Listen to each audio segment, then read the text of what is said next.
In this video, I'm going to be reviewing the Star Wars The Vintage Collection Darth Vader's TIE Advanced.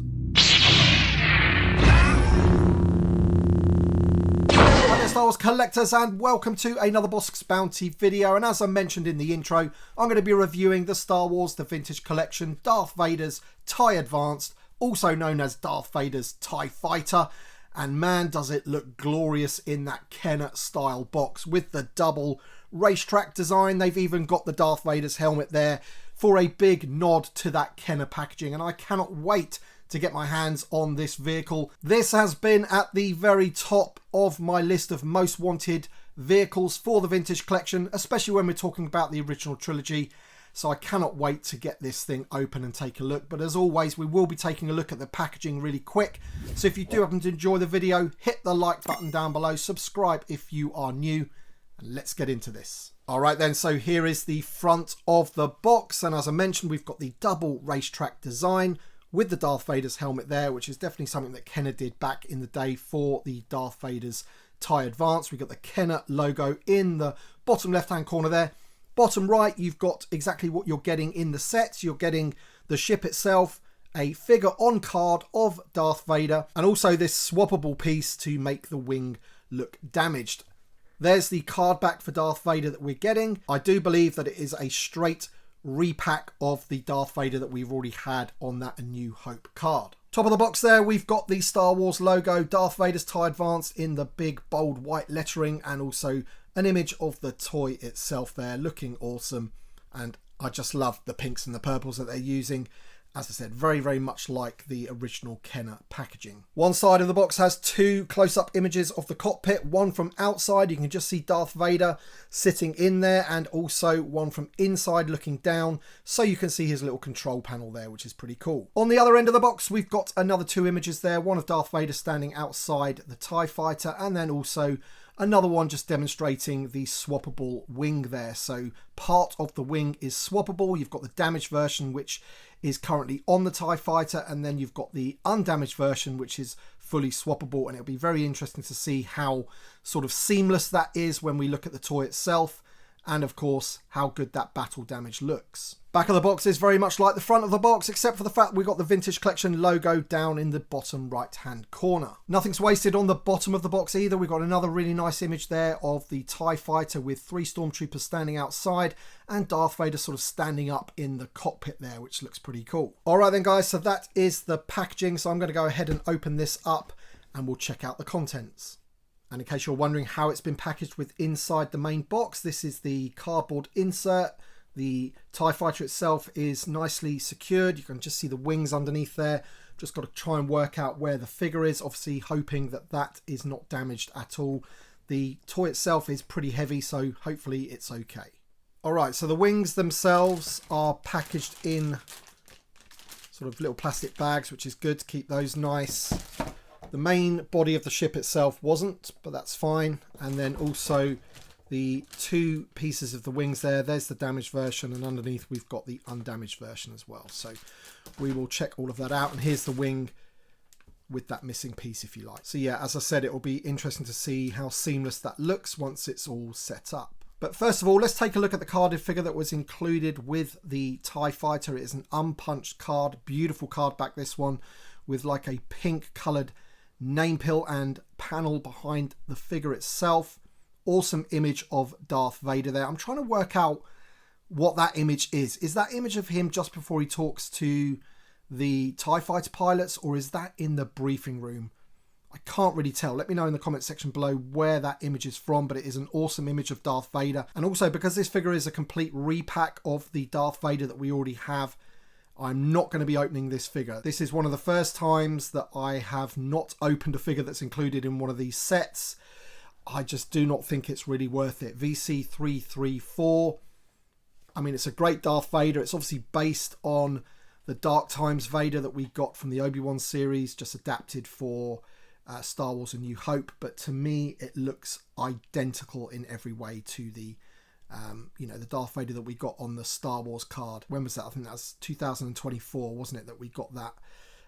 But yeah, what a beautiful card back. It's going to go very, very nicely with all of the other original trilogy Star Wars cards that I've got, especially the fact that it's unpunched. I do like it when they do that, and I wish they would do it more, especially if it's like for fan channel waves and things like that.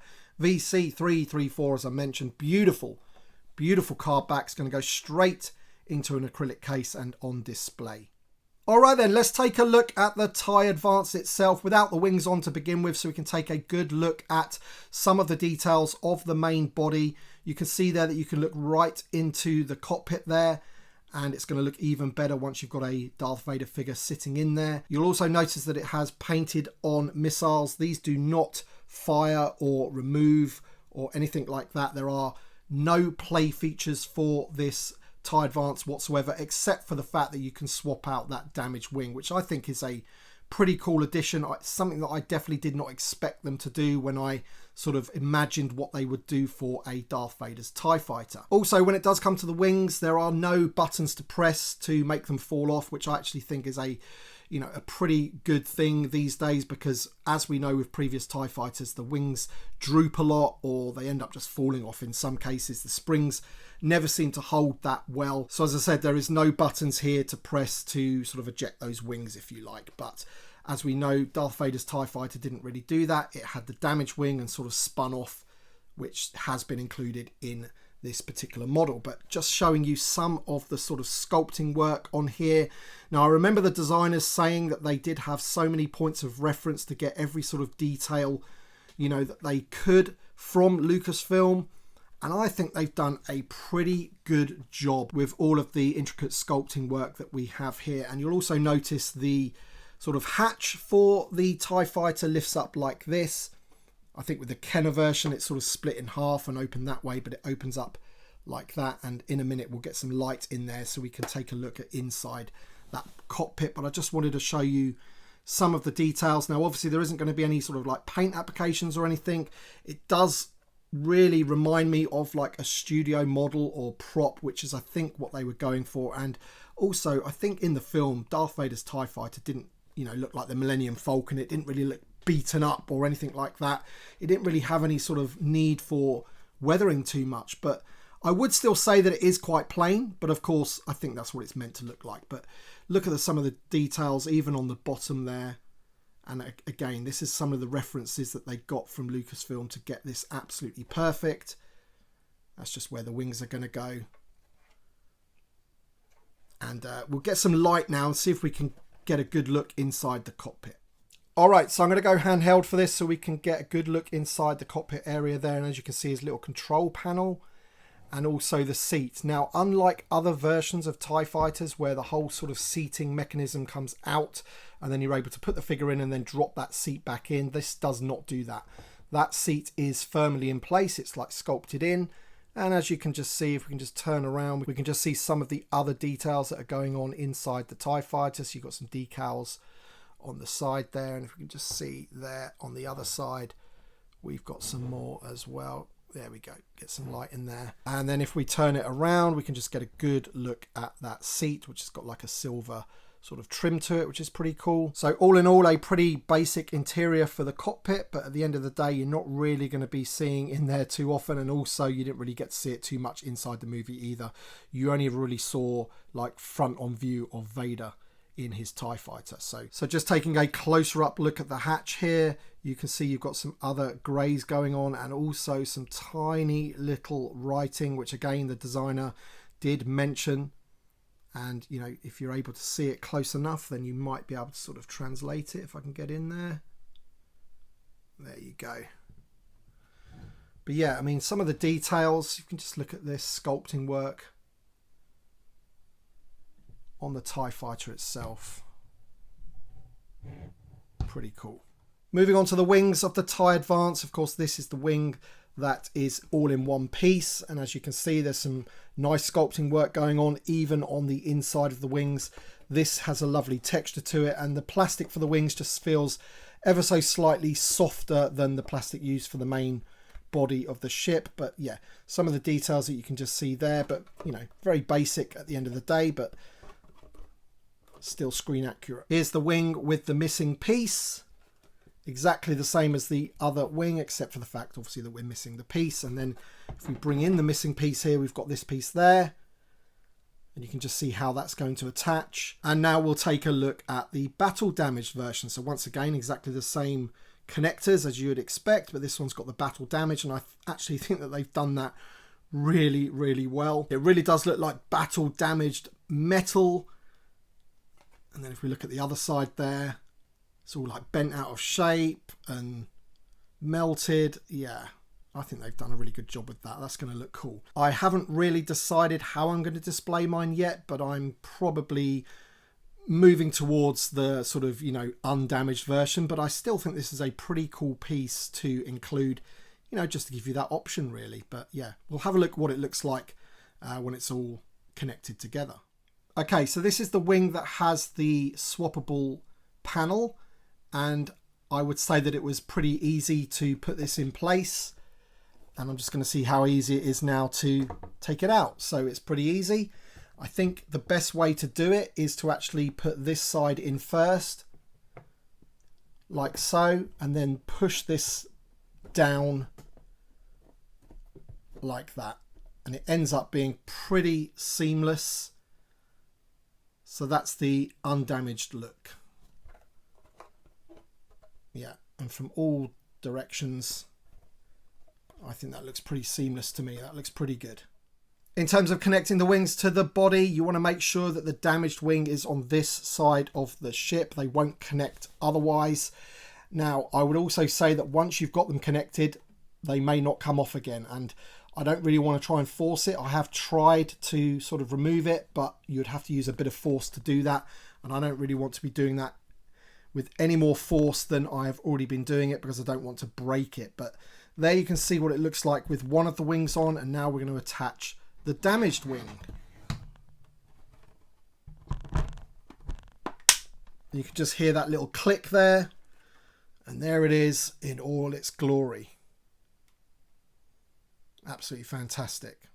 Now let's take a look at it with the damaged wing. So we're just going to remove this piece here, which is nice and easy to do. And we've got the damaged piece here, and once again, as I said, you're probably best off sort of putting it in that way first and then clicking those down like so. So there you go, there's the damaged wing, and once that's on, that looks pretty awesome indeed. That does. Now we just need a decent TIE fighter to bash into it, don't we? But yeah, that looks pretty cool, man. All right, so now we've got the normal wing back on. We're just going to give you a bit of a tour of the TIE Advanced.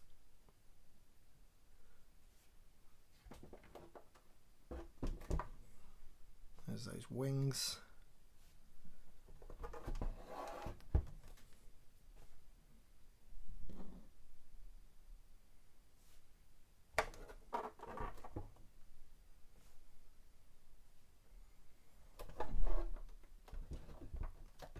Just very quickly, here is the big Millennium Falcon, and I just wanted to give you a bit of a scale comparison.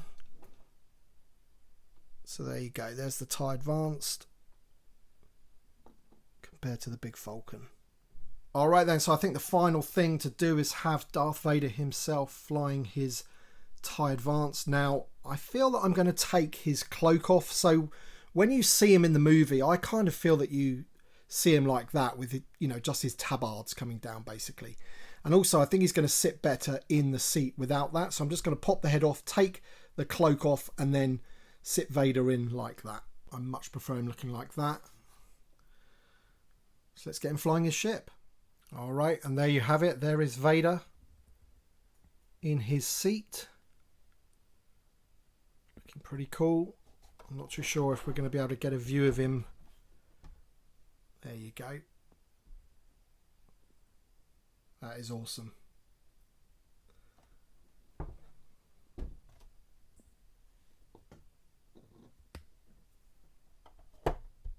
Alright then guys, so that is Darth Vader's TIE Advanced. Very, very difficult to film this one. Trying to get inside that cockpit, trying to take a look at all of the details, get it on film with the light and all that kind of thing. But overall, I'm really, really happy with what they've done for the vintage collection. It was a ship that, in my opinion, desperately needed updating, and I think they've done a really, really good job. As we've talked before, when they first revealed it, It is very much like a sort of prop replica instead of a toy. Of course, you do have a kind of a play feature with this sort of battle damaged wing where you can replace it. That's a pretty cool feature, but there are no sort of like firing missiles or exploding wings or anything like that. But for me, this is what the Vintage Collection should look like. Really, really well detailed, screen accurate vehicles, and I'm very, very happy with the Darth Vader's TIE Fighter.